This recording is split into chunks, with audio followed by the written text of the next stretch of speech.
Bonjour à tous, bienvenue pour cette nouvelle édition de Learn Assembly Papers consacrée à la question de l'orientation. On est chez DigiSchool avec Marie-Caroline Missire. Bonjour Marie-Caroline. Bonjour Antoine.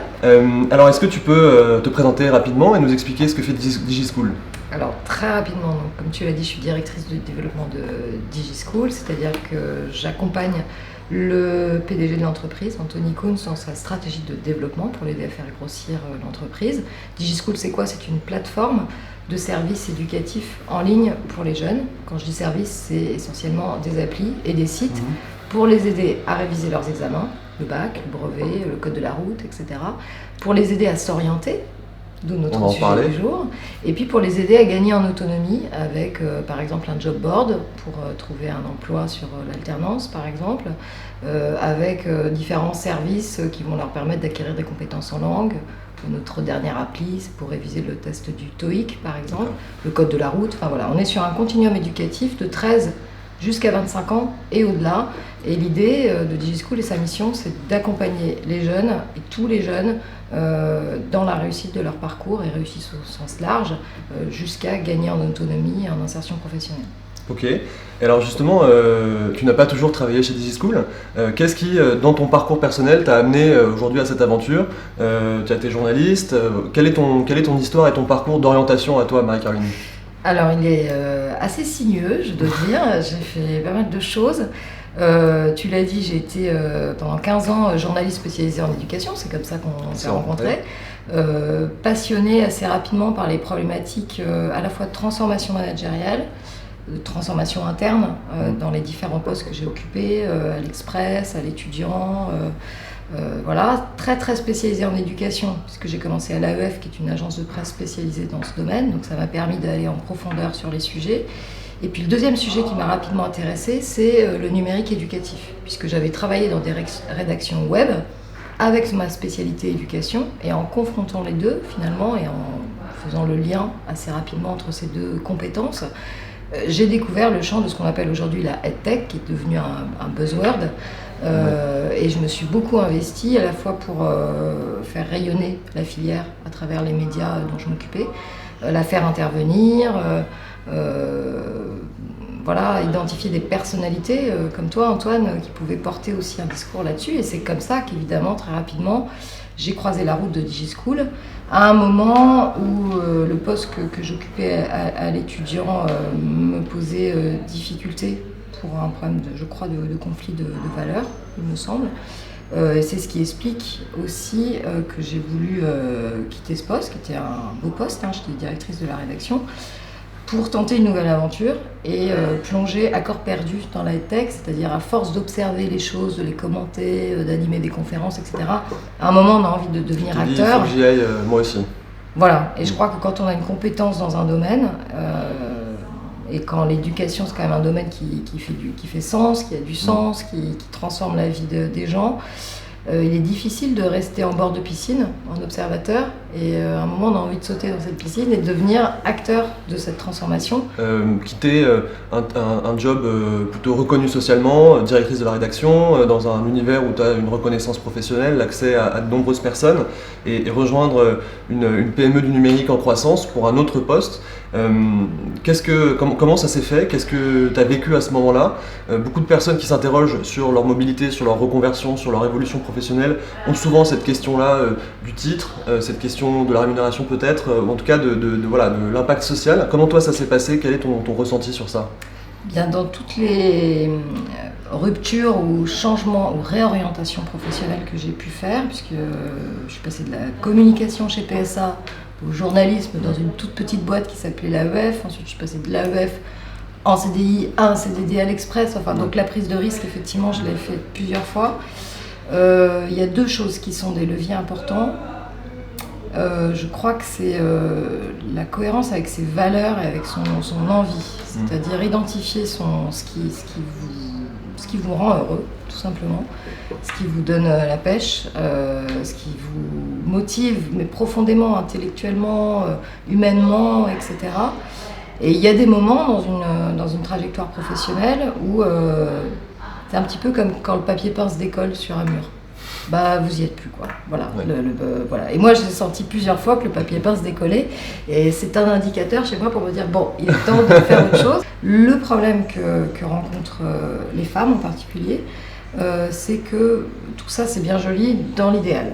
Oui, Mais alors justement, c'est quand on t'écoute parler, on a l'impression qu'il faut connaître ses valeurs, oser, et puis les opportunités arrivent. On sait tous que c'est pas si facile. c'est pas si facile. Justement, la question de l'égalité homme-femme dans l'orientation, je sais notamment que DigiSchool a fait un baromètre sur le sujet, on pourra en reparler après. Est-ce que tu peux nous partager un petit peu ton expérience sur ce sujet-là, sur lequel tu as travaillé par ailleurs, tu as aussi écrit un livre sur ce sujet? Oui, un livre qui s'appelle Mère, libérez-vous, qui est sorti en 2014 et que j'ai coécrit avec Louise Touret. Ce que je disais sur les 3 leviers qu'il faut identifier, l'appétit, la connaissance de soi, et puis voilà, on va trouver le job qui vous correspond. En fait, bon, tout ça c'est corrélé à des moments de vie aussi. Et effectivement, ça ne peut pas être décorrélé de trajectoire de vie. Alors pour les femmes, il y a une trajectoire de vie qui est assez commune.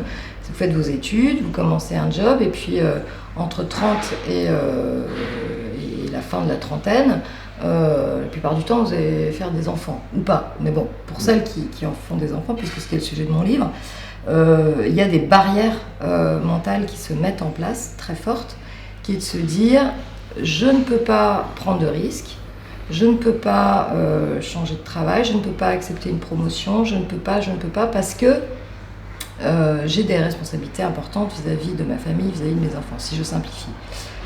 Et on se rend compte, mais c'est très factuel, que les carrières des femmes freinent et commencent à décrocher à partir de 35 ans. Et pourquoi ? Parce que c'est des moments, statistiquement, de maternité.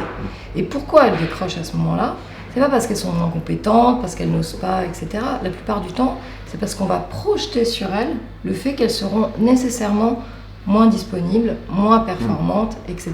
C'est le regard des autres qui crée la Exactement. condition. Donc si vous rajoutez à ça tout ce qu'une femme va supporter aujourd'hui comme injonction très forte, à savoir il faut à la fois être une super mère, c'est-à-dire faire ses petits pots bio, tout en rentrant à 20h, c'est compliqué, être une mère à l'écoute de son enfant, se taper toute la littérature Montessori pour le faire grandir correctement, essayer de trouver une crèche qui l'épanouit, etc. etc. Et que vous cumulez à ça l'injonction d'être un super professionnel, de réussir sa carrière absolument, il y a des conflits très forts qui peuvent peser sur les femmes et les empêcher, les décourager à la fois d'aller plus loin dans leur carrière, Et de changer de job, etc. une mobilité ou un Et changement de d'envisager carrière. une mobilité. Donc ça, il faut absolument travailler là-dessus. Alors dans des grandes entreprises, il y a des dispositifs qui sont mis en place pour permettre aux pères qui le souhaitent aussi de s'adapter à ce moment de vie. Mais je crois que, en tout cas, si je pars de mon expérience, au moment où j'ai eu mon deuxième enfant, qui était tout petit, j'ai eu la chance d'avoir un compagnon qui m'a poussée à refaire une formation à l'ESSEC, très exigeant, difficile, un master très très costaud, et on pouvait dire que c'était pas le moment. Quand vous avez un enfant de 3 mois, c'est pas le moment. Voilà. Alors si on revient sur le sujet de l'orientation, aujourd'hui, quelles sont les grandes problématiques de l'orientation en France, mais pas que. Qu'est-ce que chez DigiSchool vous observez sur ce sujet-là ? Alors, on va rejoindre le constat qui est fait de rapport en rapport, à savoir, on est dans un pays où pour une partie des jeunes, l'orientation est subie, elle n'est pas choisie. Donc de réforme en réforme, les gouvernements successifs essayent de lever cette difficulté. Ça c'est le premier point, donc une grande inégalité vis-à-vis de l'orientation. On est dans un pays qui sait très bien former les très bons élèves, qui a un système de grandes écoles reconnues, etc., mais qui sait pas bien du tout accompagner les élèves en difficulté, défavorisés. On est un des pays les plus inégalitaires de ce point de vue-là. Sur l'orientation, au moment où on se parle et d'où je parle, à savoir de DigiSchool, ce que je note, c'est que le sujet, c'est pas tellement l'information. On a tendance à considérer que vous donnez l'information, vous avez résolu le problème de l'orientation. Le sujet, ce n'est pas non plus... Tout le monde crée des contenus, tout le monde crée des plateformes. Alors, on va être dans un moment, aujourd'hui, la loi du 5 septembre 2018, dite loi Pénicaud, confie la compétence d'information sur les métiers et les formations aux régions, collectivités. On est dans un moment où chaque région va se doter de sa plateforme d'information sur les métiers. C'est une nouvelle compétence qu'elle n'avait pas forcément Absolument. avant. Donc ça change quand même considérablement le paysage. On va avoir une orientation qui est beaucoup plus décentralisée, où un jeune, un élève, un étudiant va demain se tourner vers sa collectivité de rattachement, quand il est dans un lycée, c'est la région, pour avoir des informations sur les métiers et les formations de son environnement, de son bassin d'emploi, etc. Donc on est à un tournant, c'est-à-dire que pour certains observateurs, on va parler d'une conception de l'orientation adéquationniste. D'accord. Ça veut dire en quoi? lien avec son bassin d'emploi, avec sa En lien région. avec l'emploi. Et ça, il faut quand même comprendre qu'en France, il y a des résistances sur cette conception de l'orientation. Une idée partagée, à savoir que le choix d'orientation qu'on va faire doit conduire à un métier, c'est une idée qui n'est pas partagée, notamment par une large partie des acteurs de l'éducation. Oui, c'est l'opposition entre l'orientation, c'est t'insérer professionnellement, trouver un job dans ta région sans avoir à faire 200 km, et une vision plus dans l'émancipation, trouve ta voie, voilà, et donc tout l'enjeu est de trouver l'équilibre. Ces deux visions-là expliquent qu'on a cette idée ou cette tendance en France à laisser un peu les entreprises à la porte de l'école, à se dire que les conseils d'orientation font mal leur boulot parce qu'ils ne connaissent pas l'entreprise. Ce manichéisme qui a tendance à opposer l'orientation dans le cadre de l'éducation nationale et l'orientation au sens insertion professionnelle.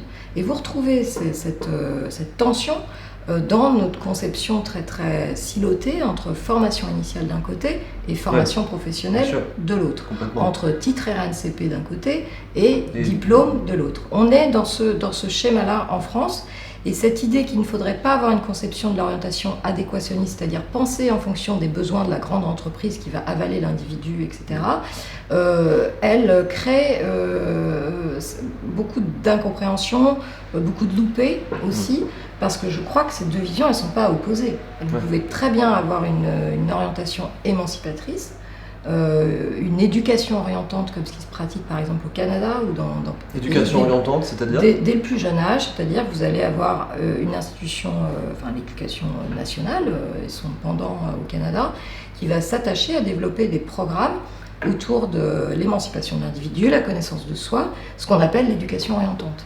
Et pas simplement quel métier j'ai dans mon bassin d'emploi, quel type de formation je peux faire pour intégrer tel métier.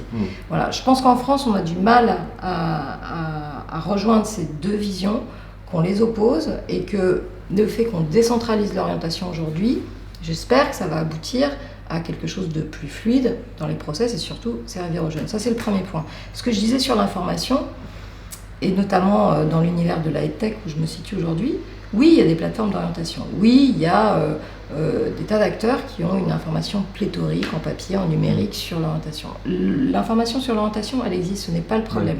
Le problème, c'est la médiation vers cette information. C'est-à-dire qu'un jeune, au moment où il se trouve dans son parcours, il a besoin d'une information X. Et il a besoin de savoir où est-ce qu'il va la trouver. Et donc c'est les relais, ce lien, ce sont les relais qui manquent aujourd'hui. Exactement. Qui prend aujourd'hui ce rôle de relais, qui fait la médiation entre cette information qui existe et les jeunes. Comment c'est fait aujourd'hui? Comment c'est mal fait de ton point de vue? Qu'est-ce qu'on pourrait faire pour que ça aille? J'aime bien prendre l'analogie des médias dans laquelle j'ai longtemps travaillé. C'est-à-dire, c'est pas parce que vous publiez un article sur Internet qu'il va être lu. Ça semble évident pour tout le monde. Pour l'information sur l'orientation, c'est la même chose. C'est pas parce que vous publiez un article sur la formation X ou le métier de data analyst ou j'en sais rien sur votre grande plateforme dans laquelle vous aurez mis beaucoup d'argent que tous les lycéens de France vont le lire. Voilà, ça ne marche pas comme ça, parce qu'il faut réfléchir à quelque chose de simple qui s'appelle la diffusion de l'information. Il faut réfléchir à l'usage, il faut réfléchir aux canaux de médiation. Et donc c'est ça qui n'existe pas aujourd'hui, en tout cas du point de vue institutionnel. On a fait un baromètre, ce que tu citais tout à l'heure avec OpinionWay, qu'on a diffusé en janvier dernier, sur l'orientation et les jeunes. Qu'est-ce qu'on observe? C'est qu'on observe d'abord que les outils numériques sont évidemment appréhendés majoritairement par les jeunes pour s'informer sur leur orientation. Mais que paradoxalement, ils sont plus de 70% à penser qu'il leur manque aujourd'hui un accompagnement suffisamment qualitatif. Donc ça voudrait dans dire qu'il l'orientation. y a ce mythe que la génération des digital natives va tout faire sur Internet, etc., va être complètement autonome, un peu le self-care, comme on dit dans le système bancaire. Et en fait, ce qui en ressort, c'est un sujet, un besoin d'inclusion, un besoin d'accompagnement. Et un besoin de médiation ouais. très fort. C'est comme dans la pédagogie ou comme Oui, dans la formation. exactement. C'est-à-dire, vous avez une partie des jeunes qui vont s'informer sur Internet pour leur orientation, mais ce qu'ils vont exprimer, en tout cas ce qu'ils expriment dans notre baromètre, c'est qu'ils ont besoin d'un accompagnement et d'outils d'accompagnement. Alors ces outils d'accompagnement, ils peuvent être numériques. Le fait de développer les chatbots, par exemple, un peu d'intelligence artificielle pour accompagner Donc ces des jeunes. chatbots pour l'orientation, Pour aidant les individus à l'orientation, s'auto-positionner. Ça peut tout à fait être cet outil de médiation. Mais attention, la deuxième croyance en orientation qu'il faut combattre, j'ai dit que la première c'était le problème c'est l'information. La deuxième c'est l'orientation est un moment. Ouais. C'est le moment du choix. C'est le moment de Parcoursup, c'est le moment où vous avez fini vos études, vous allez candidater dans transactionnel. un boulot. Voilà, un moment X inscrit, circonscrit dans le temps, dans un parcours, etc. Non, l'orientation, c'est pas un moment. L'orientation, c'est une durée, c'est un parcours qui commence dès le plus jeune âge, quand vous allez avoir vos premières projections. Moi demain je serai pompier, moi demain je serai journaliste, moi ça a commencé comme ça, je voulais être journaliste. Bon, voilà, mais j'avais 7 ans. Donc j'ai construit mon parcours d'orientation comme ça. Mais ce parcours, il va se nourrir d'expériences de vie, de maturité, etc. Le problème aujourd'hui, c'est qu'on demande à un jeune, de plus en plus jeune, dès le collège, dis-nous quel métier tu veux faire. C'est pas comme ça qu'il faut prendre le problème. Je parlais d'éducation orientante tout à l'heure. Je pense qu'il faut déjà identifier ses compétences, identifier ses envies.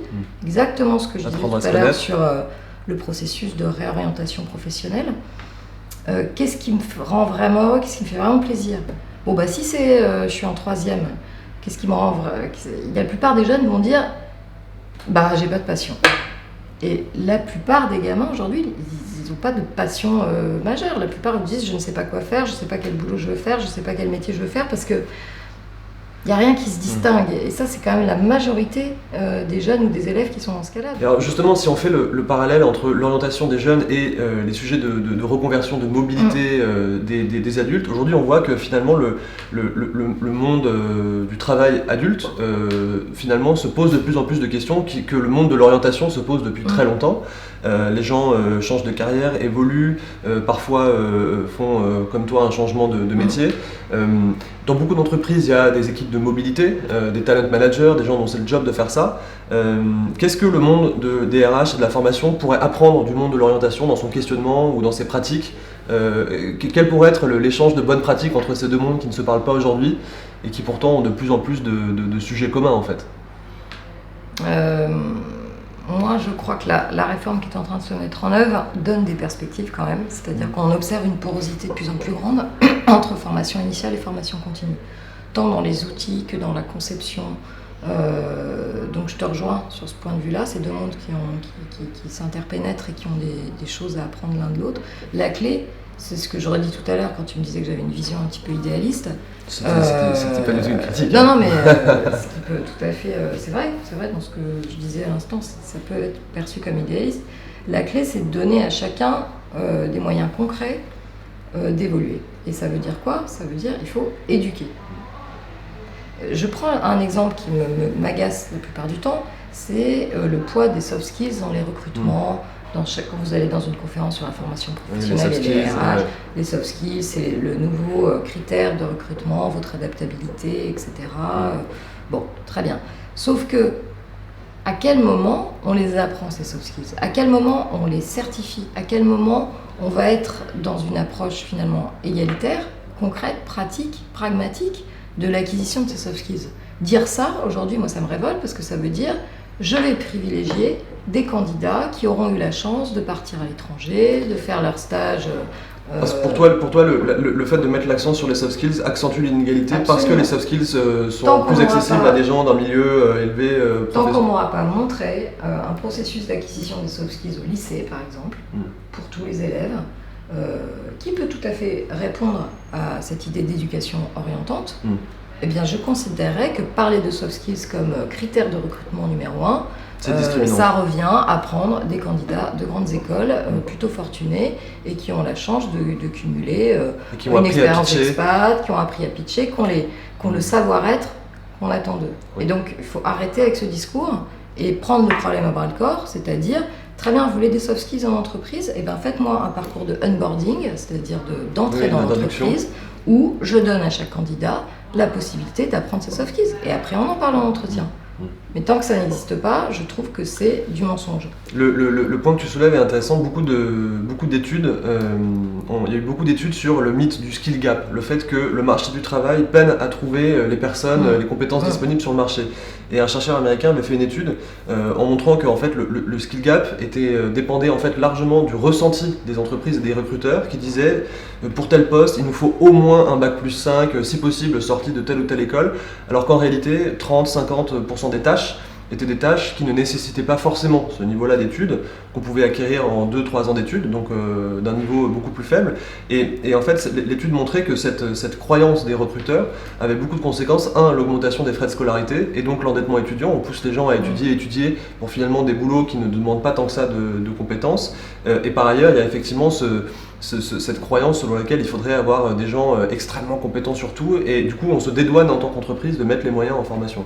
Et aujourd'hui par exemple, tu me disais que vous avez un nombre de croissant d'adultes, de gens en reconversion, et pas que des parents qui viennent sur vos sites, sur orientation.com ou sur DigiSchool. Est-ce qu'aujourd'hui du coup voilà, c'est une tendance que vous voyez vraiment, finalement avoir des gens de 45 ans qui se retrouvent sur des sites avec des gens de 18 ans sur leur orientation, ça c'est quelque chose que tu observes? DigiSchool est assez représentatif du mouvement qu'on a décrit pendant cet entretien, d'une porosité de plus en plus grande entre ces deux mondes qui est nécessaire pour l'orientation elle-même, puisque nous on s'adresse aux jeunes, comme je l'ai expliqué, et on voit qu'une partie de notre audience sur orientation.com n'est pas négligeable, ça peut aller jusqu'à 25-30% dans certaines périodes de l'année, va être constituée d'adultes, soit effectivement des parents qui viennent se renseigner pour leurs enfants, ou d'adultes en réorientation, en reconversion eux-mêmes. Du coup, ça nous pousse, nous, à regarder cette réalité et à se dire, bon, qu'est-ce qu'on peut faire pour répondre à ça? Ce qu'on a fait récemment, c'est que du coup, on a développé de nouveaux outils, de nouvelles applications qui peuvent tout à fait être utilisées par des étudiants ou par des adultes en reconversion. Je donne juste deux exemples. Notre application pour réviser le test du TOEIC avec ETS Global. Oui, tout le monde peut se l'approprier. Ouais. Absolument, on est dans des compétences, dans la compétence tout au long de la vie. Vous pouvez la prendre à 20 ans ou à 45. Et le deuxième exemple, c'est une certification pour passer le CLEA numérique. Ouais. Une application qui va certifier les compétences numériques de base. Et là, effectivement, on est pareil dans un environnement mixte, plutôt d'ailleurs tourné vers la formation continue.